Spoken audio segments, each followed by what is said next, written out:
First it was Tiger Woods, now Jesse James. Celebs going to sex rehab. Should we and their wives forgive and forget, or is sex rehab really just image rehab? Marathon Miracle, the amazing story of a 21-year-old aspiring med student who suffered a heart attack while running. Today, for the first time, he met the police officer who saved his life. And it's no April Fool's. What do you hear why an entire country is banning breast implants? All the stories people are talking about and everything you need to know right now on The Filter. Hello again on The Filter Forefront, our top four of the day, including have an affair, go to sex rehab. Does that make it all better? But we'll start with this. Now, I don't know what's more absurd, the idea or the reaction to it. After the horrific Chatsworth Metrolink train crash in 2008, when the engineer was texting, people have been crying out for reform. Now Amtrak has taken over managing Metrolink. What do you think of this? All engineers will be given personality tests to cover their work habits. That's called CYA to me. Hey, we gave the guy a test. We can't help it if he's not paying attention, even if he passed the test. You want to know what's more absurd? The engineers union is threatening to walk out if it happens. Now, this is the same union that fought cameras being placed in the cabin to keep an eye on the engineers. So they don't want cameras and they don't want anybody to take tests. Apparently they don't want anyone watching them or telling them what to do. Our contributors tonight, nationally syndicated columnist Amy Alcon and civil rights attorney and radio talk show host Leo Terrell. Our pictures are furnished by Skype. And Leo, I'm going to start with you. Put a camera on me anytime. Give me a personality test. It'll show I have no personality. Nonetheless, Leo, what do these people have to hide?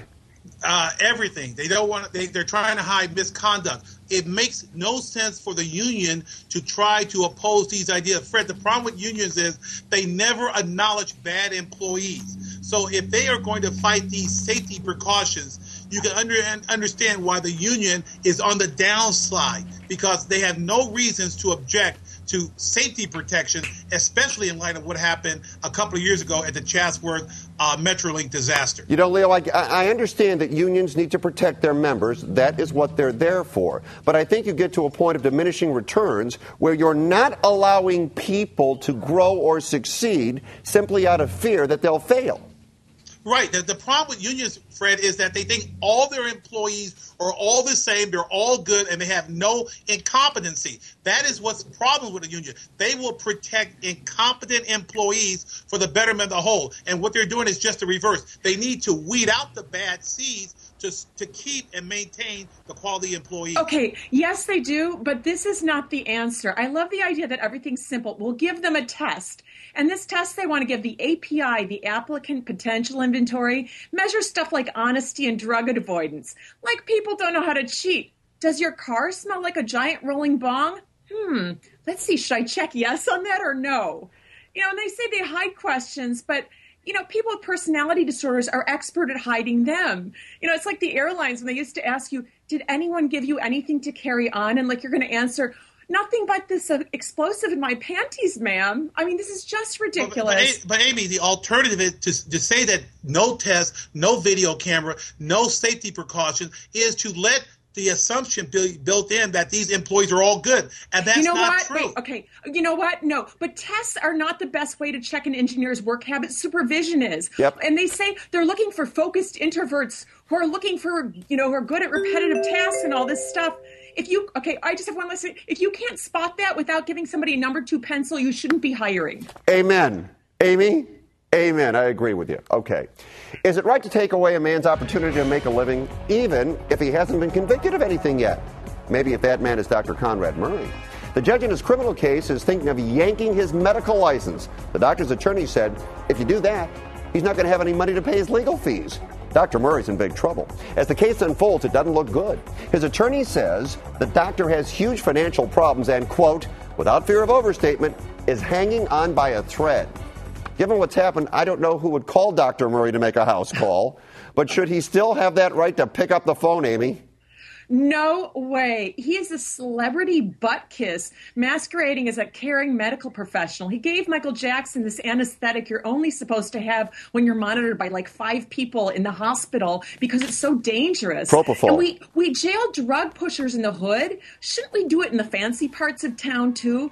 And you know, if you're caught selling meth in South Central, we don't let you open up a doctor's office to pay your legal fees.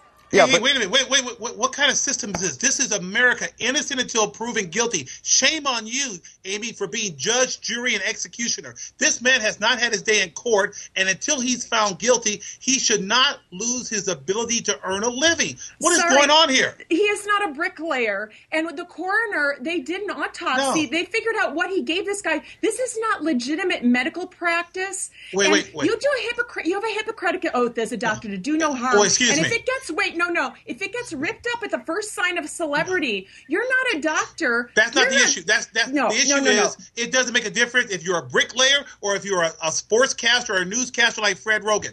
Everyone is innocent until proven guilty, and you should have your ability to earn a living until you're found guilty. Great. You know what? He can earn a living. He can paint my fence. He can rake my leaves. No, he can't without a license. Yes. No. He can be a licensed fence painter, but he can't be a doctor with what he's been caught with. Leo, let me jump in. Let me just ask you a legal question, Leo. Yeah. All right, so he's not been convicted of anything, but can't the state medical board remove his license?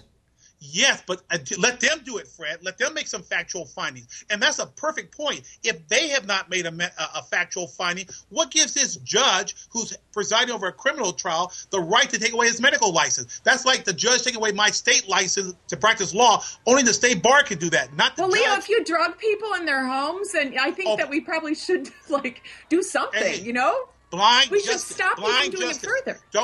Don't accuse someone until they're convicted. Don't become a vigilante. All right. Amy? Yes. Don't become a vigilante. I already am. We already lost that battle. Okay.